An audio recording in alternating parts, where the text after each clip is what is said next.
Investigation team को उनका tent तो मिला, लेकिन ये फटा हुआ था। टेंट का कपड़ा अंदर से किसी ने फाड़ा था, क्योंकि उसके धागे बाहर की तरफ निकले हुए थे। ऐसा मालूम हो रहा था कि अंदर मौजूद हाइकर्स डर के मारे टेंट फाड़कर भागे हैं। कुछ फुटप्रिंट्स भी देखे गए, जूतों और नंगे पांव के निशान भी बर्फ में छपे हुए थे। हाइकर्स का कैमरा और उसमें मौजूद कुछ अजीब फोटोग्राफ्स भी मिली, लेकिन पूरी क्रिमिनल इन्वेस्टिगेशन, फोटोग्राफ्स और रजिस्टर में हुई हर दिन की एंट्री होने के बावजूद ये केस पिछले 65 सालों से सॉल्व नहीं हो सका। ये कहानी है माउंटेन ऑफ द रेड की, और इस हादसे को डैटलॉव पास इंसिडेंट के नाम से जाना जाता है। नमस्ते दोस्तों, स्वागत है आप सभी का प्रामाणिक मुलाकात में, जहां हम आपको सुनाते हैं सच्ची घटित कहानियां और किस्से। और मैं हूं आपका कहानीकार व्यास, और आप देख रहे हैं 23 जनवरी 1959 की सुबह को हाइकिंग टीम के 10 लोगों ने ट्रेल पकड़ी और साइबेरिया के यूरल माउंटेन रेंज की तरफ निकल पड़े। इस ग्रुप में 8 लड़के और 2 लड़कियां थी, जिनमें आइगोर डैटलॉव उनका ग्रुप लीडर था। उन्होंने अपने साथ एक रजिस्टर रखा हुआ था, जिसमें पल पल की खबरें लिखी जा रही थी। ट्रेन के सफर के दौरान ग्रुप लीडर आइगोर डैटलॉव ने रजिस्टर में एंट्री की, जिसकी ट्रांसलेशन है, मुझे हैरानी है कि इस सफर में कौन सी नई चीज हमारा इंतजार कर रही है। क्या कुछ नया होने वाला है? अगले कुछ दिन ग्रुप ने ट्रेन, बस, ट्रक और घोड़े पर सफर किया, और आखिरकार वो पैदल और अपनी स्कीज पर आगे बढ़ना शुरू हुए। 28 जनवरी को यूरी यूडेन नामी एक हाइकर की तबीयत बिगड़ गई और उसने वापस जाने का फैसला किया, जबकि बाकी 9 हाइकर्स ने प्लान को आगे कंटिन्यू किया। ये उस लम्हे की फोटोज है जब यूरी अपने 9 साथियों से अलग हो रहा था, लेकिन उसको क्या मालूम था कि आज के दिन ये उनको आखिरी बार देख रहा है। 9 लोगों के ग्रुप ने अपना सफर बर्फीली वादियों में जारी रखा और डायरी के साथ साथ कैमरों का इस्तेमाल करके सभी लम्हों को डॉक्यूमेंट करना शुरू किया। मिलने वाली फोटोज और रजिस्टर एंट्रीज में जो कुछ लिखा था वो अभी तक बिल्कुल नॉर्मल लग रहा था। 1 फरवरी को वो एक पहाड़ के बॉटम पे पहुंचे, जिसको वहां के local mountain of the dead के नाम से जानते हैं। उन्होंने पूरे दिन इस पहाड़ पर चढ़ते हुए गुजारा और आखिरकार पहाड़ की चोटी से चंद मीटर्स पहले कैंप लगाने का फैसला किया। ये वो चंद आखिरी तस्वीरें हैं जो उनके कैमरे से मिली, और उसी वक्त जो रजिस्टर में आखिरी एंट्री हुई उसमें जो लिखा था उसकी ट्रांसलेशन है, इंसानी बस्तियों से सैकड़ों किलोमीटर दूर तेज हवाओं के साथ पहाड़ों पर इस तरह के सुकून का विश्वास करना भी मुश्किल है। यहाँ तक जो कुछ हुआ वो सब कुछ उनके रजिस्टर में लिखा हुआ था, लेकिन इसके बाद क्या हुआ ये किसी को भी मालूम नहीं। इस एक्सपीडिशन में इनको टोटल 16 दिन लगने थे दोस्तों। वो पीछे अपने दोस्तों और फैमिली मेंबर्स को ये बताकर निकले थे कि वापस नीचे आकर टेलीग्राफ के जरिए अपनी खैरियत की इंफॉर्मेशन देंगे। रिश्तेदारों और दोस्तों के लिए परेशानी बढ़ती जा रही थी, क्योंकि 16 दिनों को गुजरने में भी 15 रोज बीत चुके थे, लेकिन ना ही ग्रुप लीडर डैटलॉव या किसी ग्रुप मेंबर की कोई खबर आई। आखिरकार वॉलंटियर्स का एक ग्रुप तैयार किया गया, जो 26 फरवरी को खोए हुए हाइकर्स को कैंप पहाड़ की स्लोप पर तलाश करने में कामयाब हो गए। ये कैंप देखकर अंदाजा लगाना मुश्किल नहीं था कि यहाँ कुछ भयानक रूप से गलत जरूर हुआ है। टेंट बर्फ की पतली लेयर से ढका हुआ था और उसके अंदर हाइकर्स का सारा सामान बिल्कुल ठीक हालत में पड़ा था, लेकिन टेंट का कपड़ा अंदर से चाकू की मदद से फाड़ा गया था। ऐसा महसूस होता है कि शायद टेंट के अंदर कुछ तो गड़बड़ हुई, जिसने उनको टेंट फाड़ने पर मजबूर कर दिया। अगले दिन आसपास हाइकर की तलाश शुरू कर दी गई। फटे हुए टेंट की ओपनिंग के पास ही कुछ फुटप्रिंट्स भी बर्फ में छपी हुई मिली, जो पहाड़ से नीचे की ओर जा रही थी। इन फुटप्रिंट्स में कुछ जूतों के निशान थे और कुछ नंगे पांव के। दोस्तों, एक बात पर गौर जरूर करना कि रिलैक्सिंग अंदाज में चलने से फुटप्रिंट करीब करीब बनते हैं, और यहाँ पर भी इन्वेस्टिगेशन टीम को लंबे लंबे कदमों के नहीं बल्कि नॉर्मल कदमों के निशान देखने को मिले थे।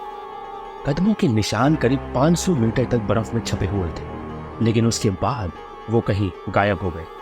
शायद बाद में पड़ने वाली बर्फ ने उनको छुपा दिया था। इन्वेस्टिगेशन टीम इन फुटप्रिंट्स की डायरेक्शन में आगे बढ़ती जा रही थी, और थोड़ी देर बाद वो एक देवदार के पेड़ तक पहुंच गए। यहाँ पर उनको एक बुझी हुई बॉनफायर के निशान मिले, और साथ ही यूरी ग्रिवोनिशिंको और यूरी डोरशिंको की जमी हुई डेड बॉडीज भी मिली।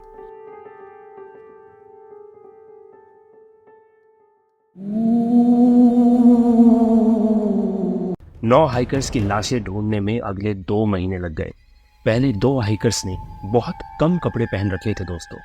ना कोई जैकेट्स थी, ना पैंट्स, ना ही ग्लव्स, टोपी, जूते, और ना ही कोई ऐसी चीज जो कि इतनी ठंड में सर्दी से बचने के लिए पहनी जाती है। इन्होंने सिर्फ हल्की शर्ट्स और अंडर पैंट्स पहनी हुई थी। वेदर आर्काइव में देखा गया तो मालूम पड़ा कि जब इनकी मौत हुई तो उस वक्त यहाँ का टेम्परेचर करीब -30 डिग्री सेल्सियस था, लेकिन उनके कपड़े ऐसे थे जैसे गर्मियों के मौसम में पहने जाते हैं। लेकिन आखिर ये कैसे हुआ? पास मौजूद देवदार के दरख्त पर भी कुछ अजीब निशान मिले दोस्तों। इसकी शाखें 5 मीटर तक टूटी हुई थी, जैसे इन्होंने अपनी जान बचाने के लिए रात के अंधेरे में इस पर चढ़ने की कोशिश की हो। अगले 3 हाइकर्स की लाशें भी टेंट और देवदार के दरख्त के बीच से ही बर्फ में दबी हुई पाई गई। ये लोग पिछले वाले 2 के मुकाबले में कुछ न कुछ गर्म कपड़ों में पाए गए, लेकिन इन्होंने भी जूते और ग्लव्स नहीं पहन रखे थे। इन 3 हाइकर्स की डायरेक्शन टेंट की तरफ थी कि जैसे ये नीचे जंगल से ऊपर टेंट की तरफ जा रहे हों, लेकिन बीच में ही हिम्मत हारकर दम तोड़ गए। इनकी बॉडी पर कुछ जख्मों के निशान पाए गए, लेकिन डॉक्टर्स ने इन 5 की मौत की वजह हाइपोथर्मिया बताई। दोस्तों, हाइपोथर्मिया यानी वो कंडीशन जिसमें ज्यादा वक्त ठंड में रहने की वजह से बॉडी की सारी गर्माइश निकल जाती है। आखिरी के 4 हाइकर्स की बॉडी इस जंगल की एक चट्टान के नीचे से बरामद हुई। इनकी एग्जैक्ट लोकेशन उसी देवदार की तरफ से 75 मीटर्स ऑपोजिट डायरेक्शन में थी। इनमें से 3 को गहरी चोटें लगी थी, एक का सर फटा हुआ था और 2 की पसलियां टूट गई थी। मेडिकल एग्जामिनर का ख्याल है कि ऐसी चोटें किसी इंसान या जानवरों के हमले की वजह से नहीं पहुंच सकती। उनका ख्याल है ये किसी ऊंची जगह से गिरे हैं।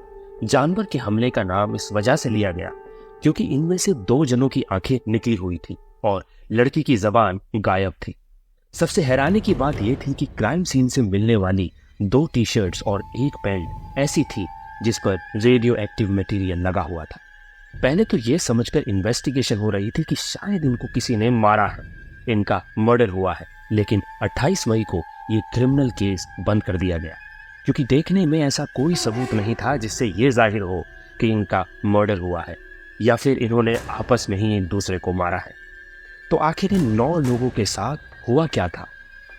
टेंट का दरवाजा छोड़कर उसको फाड़कर बाहर निकलने का क्या मतलब था? ऐसा भी क्या इमरजेंसी हो गई कि टेंट को चाकू से फाड़कर सबको बाहर निकलना पड़ा? और ये इमरजेंसी जो भी थी टेंट से निकलते ही खत्म हो गई क्योंकि उनके कदमों के निशान भागने वाले निशान नहीं थे।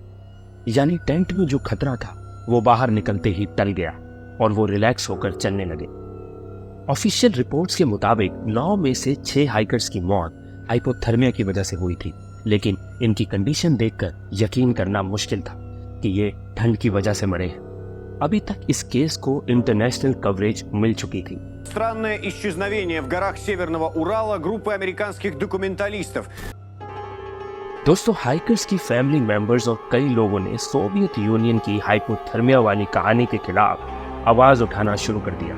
उनका मानना था कि सोवियत सरकार हाइकर्स की मौत के ऊपर पर्दा डालकर असल वजह छुपा रही है। खासतौर पर जब 3 कपड़ों से रेडियो एक्टिव पार्टिकल्स मिले तो सबका ख्याल गया न्यूक्लियर टेस्ट की तरफ। ये सोवियत यूनियन और अमेरिका के दरमियान कोल्ड वॉर का दौर था दोस्तों, और सिर्फ चंद साल पहले ही अमेरिका ने हिरोशिमा और नागासाकी पर न्यूक्लियर बॉम्ब्स गिराकर दुनिया को अपनी ताकत की एक झलक दिखाई थी। उसके बाद सोवियत यूनियन ने भी कई न्यूक्लियर टेस्ट करना शुरू कर दिए थे। लोगों का ख्याल था कि सोवियत यूनियन ने इस पहाड़ पर चुपके से कोई न्यूक्लियर टेस्ट किया है जिसकी रेडिएशन की वजह से 9 हाइकर्स की जान गई है, और अब ये हाइपोथर्मिया को वजह ठहराकर केस को रफा दफा करना चाहते हैं। इन्वेस्टिगेशन टीम इस केस को सभी एंगल से देख रही थी। एक मौके पर एवलांच को भी इस हादसे की वजह ठहराया गया। दोस्तों, हो सकता है कि रात के पहर उनको एवलांच महसूस हुआ हो तो सारे टेंट छोड़कर भाग गए, लेकिन एवलांच वाली थ्योरी कुछ हजम ना हो सकी क्योंकि अगर एवलांच आता तो टेंट जिस बर्फ की पतली लेयर से ढका हुआ था वो असल में बहुत मोटी लेयर होती। दूसरा ये कि ग्रुप लीडर आइगोर डेटलाव एक एक्सपीरियंस्ड हाइकर और स्कीयर थे। वो किसी ऐसी जगह टेंट लगाते ही नहीं जहां एवलांच का खतरा हो। इस हादसे के बाद 100 से ज्यादा एक्सपीडिशन हुए, लेकिन किसी ने भी यहाँ ऐसी कंडीशन नोटिस नहीं की जिससे एवलांच बन सकता हो। हाँ, इस पहाड़ पर खतरनाक कंडीशन जरूर एक्सपीरियंस की गई, वो भी अप्रैल और मई के महीनों में, क्योंकि तब बर्फ पिघल रही होती है। जबकि ये 9 हाइकर्स फरवरी में गए थे, जब ऐसी कोई कंडीशन नहीं थी। दोस्तों, ये एक हाइकर के कैमरे से खींची गई सबसे आखिरी फोटो है, जो उसी रात को खींची गई थी जब ये हादसा हुआ था। ऐसा मालूम होता है कि ये किसी लाइट की फोटो है जो अंधेरे में कैमरा का लेंस सही से फोकस नहीं कर पाया। इस फोटो की वजह से नई थियोरीज जन्म लेने लगी। कुछ लोगों का मानना था कि ये आसमान में किसी अनआइडेंटिफाइड फ्लाइंग ऑब्जेक्ट की फोटो है, तो कुछ ने कहा कि ये टेंट के ऊपर लगी इमरजेंसी लाइट या फिर कैंडल लाइट की फोटो है। दोस्तों, एक बात तो तय है कि ये जिस चीज की भी फोटो हो, चाहे वो रॉकेट हो, यूएफओ या फिर कोई मीटेरॉइड, वो चीज इनके पास आकर नहीं गिरी। अगर ऐसा होता तो बर्फ के अंदर से जब डेड बॉडीज मिल सकती हैं, तो किसी चीज के क्रैश होने का मलबा क्यों नहीं मिला? इस आखिरी फोटो की असल हकीकत भी कभी सॉल्व ना हो सकी। तो फिर हमारा असली सवाल अभी तक वही है कि आखिर डैटलॉफ पास के हादसे की असल हकीकत क्या है? आखिर क्यों उन्होंने टेंट को अंदर से फाड़ा था? कैसे कुछ हाइकर्स को खतरनाक चोटें लगी और क्यों उन्होंने इतनी ठंड में भी इतने पतले कपड़े पहन रखे थे, जबकि ये सारे एक्सपीरियंस्ड हाइकर्स थे? दोस्तों, सच्चाई जानने के लिए हम उस टेंट की तरफ रुख करते हैं, जो असल में जंजीर की सबसे पहली कड़ी है। एक तो रात पहले की फोटो में देखा जाए तो टेंट में से एग्जॉस्ट पाइप निकल रहा है। यह एग्जॉस्ट पाइप और अंदर रखा स्टोव यानी चूल्हा ग्रुप लीडर डैटलॉफ ने खुद बनाया था। हादसे वाली रात उन्होंने ये स्टोव इस्तेमाल भी किया था, क्योंकि टेंट के अंदर से पका हुआ खाना भी मिला है। हो सकता है कि जब एग्जॉस्ट पाइप को बंद किया गया हो तो उसमें कुछ जलते हुए कोयले रह जाने की वजह से उसमें आग दोबारा भड़क गई हो। जब टेंट मिला तो उसमें एग्जॉस्ट पाइप नहीं लगा था, यानी अगर आग लगी होगी तो उसका धुआं बाहर निकलने के बजाय अंदर ही जमा हो रहा था, जिससे अंदर मौजूद हाइकर्स का सांस घुटना शुरू हो गया था। तो यही एक वजह समझ आ रही है कि उनसे धुआं कंट्रोल नहीं हुआ और वो फौरन टेंट को फाड़कर बाहर निकल आए। इस थ्योरी को प्रूफ करने के लिए एविडेंस भी मौजूद है दोस्तों, क्योंकि हाइकर्स के जिस्म और कपड़ों पर जलने के निशान भी पाए गए और कुछ के मुंह से खून भी निकला हुआ था। दोस्तों, एक बात मैं आपको ये बता दूं कि खांसी के साथ खून के आने की एक वजह बहुत ज्यादा अनफिल्टर्ड धुआं को इनहेल करना है। बाहर निकलने के बाद ये आराम आराम से चलकर अपने लिए शेल्टर तलाश करने लगे। कुछ हाइकर्स बगैर गर्म कपड़ों के टेंट से निकले थे। शेल्टर की एक जगह इनको पहले से मालूम थी, इसलिए वो नीचे पेड़ों के पास चले गए। वहां एक बॉनफायर स्टार्ट की, जिसके बुझे हुए कोयले देवदार के दरख्त के साथ इन्वेस्टिगेशन टीम को भी मिले थे। 4 हाइकर्स जिन्होंने ज्यादा कपड़े पहन रखे थे, वो जंगल में लकड़ियां तलाश करने के लिए थोड़ा और डीप चले गए। वहां चट्टान पर एक छोटा एवलांच ट्रिगर हुआ और वो नीचे पत्थरों में जा गिरे। चट्टान से गिरने की वजह से इनको खतरनाक चोटें लगी, सर फट गया, पसलियां टूट गई और चेस्ट में इंटरनल ब्लीडिंग भी शुरू हो गई।